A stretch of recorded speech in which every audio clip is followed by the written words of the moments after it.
तो उनका ये जो चक्की का आटा, इसकी रोटी इतनी नरम होती है, और वो जो बाजार का आटा लाते हैं उसकी रोटी थोड़ी ही देर में कड़क होती है।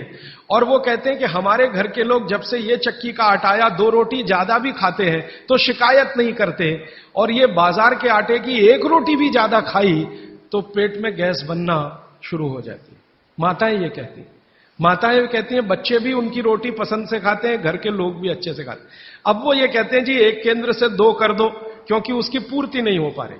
1 केंद्र 100 घरों का ये आटा बना पाता है रोज, क्योंकि 15-20 महिलाएं वहां चक्की चलाती हैं। हम दूसरा बनाने की सोच रहे हैं, तीसरा बनाने की सोच रहे हैं। फिर एक दिन मैंने सोचा कि ये रास्ता तो गड़बड़ है।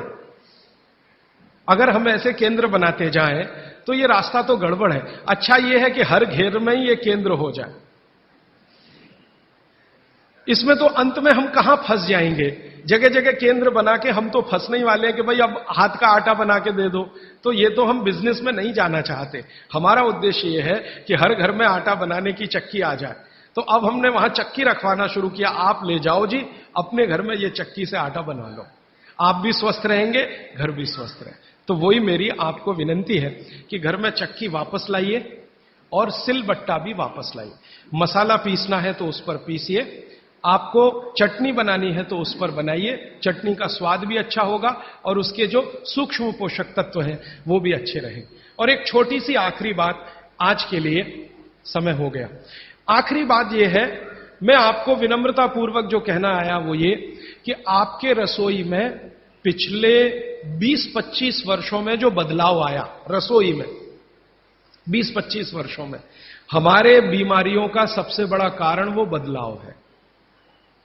रसोई बीमारियों का कारण नहीं है। रसोई तो भागवत जी कहते हैं दुनिया का सबसे पवित्र स्थान, सबसे पवित्र स्थान। लेकिन उसमें बदलाव आ गया। बदलाव क्या आया? पहले चक्की होती थी, सिलबट्टा होता था, अब मिक्सी आ गई, या तो हमने कोई मशीन ले ली, और अब तो मशीनें रोटी बनाने की भी आ गई। रोटी बनाने की भी मशीन हमने ली। तो रसोई घर में जितनी हमने बदलाव लाया टेक्नोलॉजिकल, ये सब बदलाव ने हमको बीमार बनाया। माताओं को तो ज्यादा बीमार बनाया। मैंने पिछले 20 साल की जितनी रिसर्चेज हैं रसोई घर से जुड़ी हुई, इन सबको ध्यान से देखा तो पता चला कि हमने विकास के नाम पर अपने ही घर को बीमार बनाने की क्रिया शुरू की है। और रसोई घर में जितनी चीजें हैं उन्होंने महिलाओं का शरीर श्रम घटाया। जैसे वॉशिंग मशीन आ गई, इसने आपका शरीर श्रम घटा दिया। चक्की आ गई, उसने माने बिजली की चक्की आई, उसने आपका शरीर श्रम घटाया। सिलबट्टे का शरीर श्रम आपका घटा मिक्सी के आने से। हर जो चीज आई है, ओवन आया आपके यहां, माइक्रोवेव ओवन आया, फिर ये फ्रिज आया, इसने आपका शरीर श्रम घटाया। और शरीर श्रम घटाने के लिए नहीं है। भागवत जी कहते हैं कि शरीर श्रम घटाने की एक ही उम्र है, 60 के बाद। जब आप 60 के हो गए तब आप शरीर श्रम कम करते जाइए। 60 साल तक तो शरीर श्रम कम करने की जरूरत नहीं। 18 से लेकर 60 साल तक शरीर श्रम चाहिए ही। शरीर श्रम चाहिए, तो थोड़ा थोड़ा श्रम आप करते रहें। अब तो हमने पोछा लगाने वाला भी मशीन ले आया, झाड़ू लगाने वाला भी मशीन ले आया, रोटी बनाने वाला भी मशीन आ गया, चटनी बनाने वाला भी मशीन आ गया, रोटी को रखने वाला भी मशीन आ गया। अब सब कुछ मशीन आ गया तो आप भी मशीन ही हो जाएंगे। और आप हो गए हैं। पता है मशीन हम कैसे हो गए? जिंदगी का रस चला गया, आनंद चला गया। पहले घरों में काम करते समय जो रस था, आनंद था, वो सब चला गया। कैसे चला गया? मैंने बचपन का मुझे याद है, माताएं बहनें काम करते करते बहुत सारे गीत गाती थी, गीत गाती थी। अब वो काम ही बंद हो गया तो गीत भी बंद हो गए। अब किसी भी मां को पूछो कि 20 साल पहले बच्चे के पैदा होने पे क्या क्या गीत गाए जाते थे, याद ही नहीं है। तो अब क्या करते हैं, जो सिनेमा के गीत हैं उनका सीडी लगा के चला देते हैं। घर में बच्चा पैदा हुआ तो चोली के पीछे क्या, तो चीज बड़ी है मस्त मस्त, आती क्या खंडाला तो जाती क्या खंडाला, ये घर में बजाए जा रहे हैं। कब? जब बच्चा पैदा हुआ। क्योंकि मां को बच्चा पैदा होने के समय के गीत ही याद नहीं है, क्योंकि वो गीत गाने के लिए जो समय मिलता था काम करते करते, वो समय चला गया तो गीत चले गए। शादी के समय क्या क्या गीत गाए जाते थे याद नहीं है। अब तो वो डीजे ले आते हैं और वीजे पता नहीं क्या क्या उसको बोलते हैं, बड़ा साउंड बॉक्स, और लगा दिया और ऐसा शोर कान फोड़ने वाला जिसकी न सुर न लय न ताल। तो हमारे यहां काम में आनंद था। देखिए, मैं आपसे विनम्रतापूर्वक एक बात कह सकता हूं कि भारत की कोई भी मां शरीर श्रम से थक सकती है, बोर नहीं हो सकती। यह शब्द बोरियत भारतीय शब्द नहीं है, यह अंग्रेजों का शब्द है। हिंदी में वैसे का वैसे ही हमने ले लिया, बोर होना। जी हम क्या कर रहे हैं? बोर हो रहे हैं। आजकल के बच्चों को मैं बहुत सुनता हूं, जी क्या कर रहे हैं? बोर हो रहे हैं। जी बोर हो रहे हैं। अब बोर हो रहे हैं तो करें क्या? तो ले देके वो एक टीवी है चालू कर दिया, उसमें पोगो देखो, पोगो। अब पोगो में क्या है, वो और ज्यादा बोर हो जाओ तो पोगो की जगह कोई दूसरा देखो, लोगो, या तीसरा देखो। वो सब आपको बोरियत में ही ले जाएंगे। क्यों? क्योंकि इसमें इंटरेक्शन कुछ नहीं है, सब कुछ वन साइडेड है। और गीत गाने में इंटरेक्टिव है, ये एक साइड नहीं है, ये मल्टी साइडेड है। तो हमारी माताएं गीत गाती थी, हर समय के लिए गीत बने हैं। पापड़ बना रही हैं, बड़ी बना रही हैं, उस समय के गीत अलग हैं। मसाला पीस रही हैं, उस समय के गीत अलग हैं। शादी के लिए मसाला पीस रहा है, उस समय के गीत अलग हैं। शादी के लिए पापड़ और बड़ी बन रही हैं, उस समय के गीत अलग हैं। ये गीत इकट्ठे आजकल मैं कर रहा हूं, हजारों की संख्या है गीतों की, लेकिन इनको लिपिबद्ध हम नहीं कर पाए, किताबें नहीं छपी, इनकी नोटबुक्स नहीं बनी, तो धीरे धीरे खत्म हो रहे हैं या तिरोहित हो रहे हैं। इन गीतों में जो सुर है, जो लय है, जो ताल है, वो हर मां के लिए आसान है। हर मां उस सुर और लय और ताल में गा सकती है। आवाज का पिच ऊपर नीचे हो सकता है, लेकिन सुर लय ताल वो सबको एक जैसा है, मालूम है, उत्तर से दक्षिण, पूरब से पश्चिम। धान की पौधे लगा रहे हैं तो अलग गीत है, धान काट रहे हैं तो अलग गीत है, धान को घर ले जा रहे हैं तो अलग गीत है। हमारे यहां हर काम के साथ गीत और संगीत है, क्योंकि बोरियत ना आए। और आज जो आधुनिकता में से निकला है, मॉडर्निज्म में से निकला है, इसने सब कुछ खत्म कर दिया तो बोरियत ही आएगी। समय आपका ले लिया तो बोरियत आएगी। तो भागवत जी कहते हैं कि आपका जीवन, ये अब उनका 5वां सूत्र है, आपका जीवन जहां आप रहते हैं, जहां आप रहते हैं, माने आप मद्रास में रहते हैं तो यहां की जो आबो हवा है, जो यहां की तासीर है, उसके हिसाब से चलना चाहिए। राजस्थान में रहते हैं तो वहां की आबो हवा तासीर से चलना चाहिए। तो हर आबो हवा और तासीर में खास तरह के गीत, खास तरह का संगीत, खास तरह का श्रम, ये हजारों साल पहले बना और विकसित हुआ है। ये वापस आएगा, मुझे इसके बारे में थोड़ी शंका होती है, लेकिन हम प्रयास करेंगे तो जरूर वापस आ सकता है। इतना मुझे भागवत जी के 5 सूत्र अब तक मैंने आपसे कहना है। अब इन 5 सूत्रों पर कोई भी सवाल हो तो आप पूछ सकते हैं। मैं आपको भागवत जी के 50 सूत्र बताऊंगा अगले 28 तक, अभी तक 5 बताए। कोई सवाल पूछना चाहें तो जी पूछिए, हाथ उठाइए। और मेरी विनती है भैया, कोई उठ के ना जाए प्लीज, थोड़ी देर रुकिए। ये सवाल हो सकता है आपके भी काम के हों, जरूरी नहीं है कि जिन्होंने पूछा उन्हीं के काम के, हो सकता है आपके भी काम के हो। थोड़ी देर सब रुकिए प्लीज।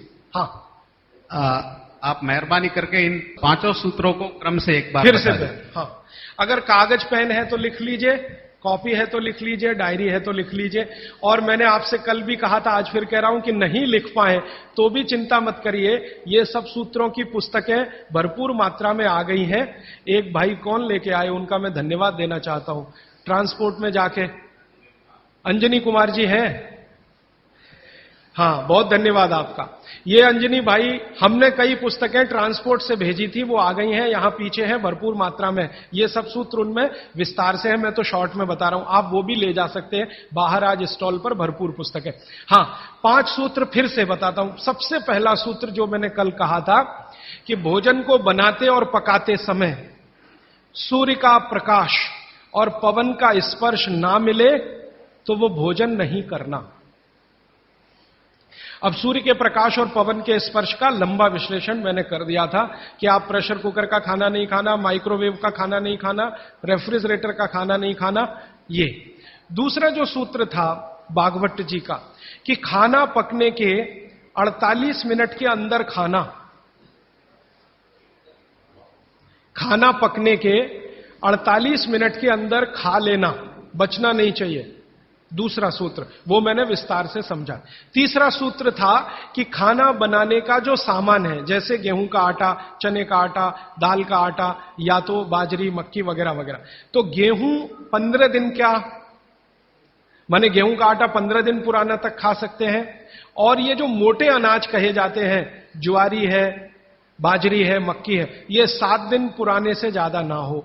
मतलब यह है कि घर में 15 दिन से पुराना आटा नहीं रखना, सीधा सा सूत्र है।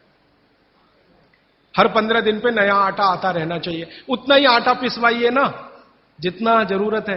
आप चक्की लाते हैं तो बहुत अच्छा, नहीं लाते तो भी चक्की पर जो आटा पिसवा कर ला रहे हैं वो 15 दिन से ज्यादा पुराना ना, ऐसा आप अपने घर में नियम बनाए। तो ये तीसरा सूत्र है। चौथा सूत्र है भागवत जी का, जो मैंने आपको समझाया कि आप अपने शरीर श्रम को 60 साल की उम्र तक कम मत करिए। मतलब यह है, उन्होंने एक उम्र बनाई है, बच्चा जब पैदा हुआ और 18 साल तक उनका एक कैटेगरी है, 18 साल से लेकर 60 साल उनकी दूसरी कैटेगरी है, और 60 साल के बाद 100-125 साल उनकी तीसरी कैटेगरी है। तो भागवत जी का सूत्र यह है कि 60 के आगे की जो कैटेगरी वाले लोग हैं, 60 से 100-125, इनके जीवन का श्रम कम होते जाना चाहिए, उम्र के साथ कम होते ही जाना चाहिए। ये ज्यादा श्रम ना करें तभी अच्छा है, इनको आराम ही करना है। तो 60 से आगे की उम्र वाले श्रम को कम करते जाएं उम्र के हिसाब।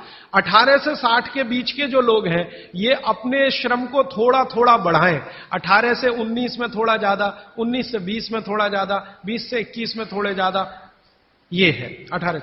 और 18 से और 1 साल वाले, माने जिनका जन्म हुआ है, और 18 साल वाले, इनके लिए उन्होंने कहा है कि इनकी उम्र जो है ज्यादा श्रम करने की वहां है जो इनको खेलने के रूप में है। आप वो माने कि श्रम है, जैसे बच्चा खेल रहा है, ये उसका श्रम है, तो आप उनको ज्यादा खेलने दीजिए।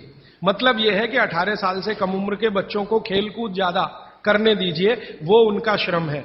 18 से 60 की उम्र में ऐसा श्रम जिससे उत्पादन भी होता हो। चक्की चलाई तो आटा बन गया, सिलबट्टा चलाया तो चटनी बन गई, माने उत्पादन कुछ ना कुछ हो। तो उत्पादक श्रम 18 से 60 के बीच में कम मत करिए, 60 के बाद इसको कम करते जाइए, और 18 से 1 साल के बीच के बच्चों को उत्पादक श्रम मत कराइए।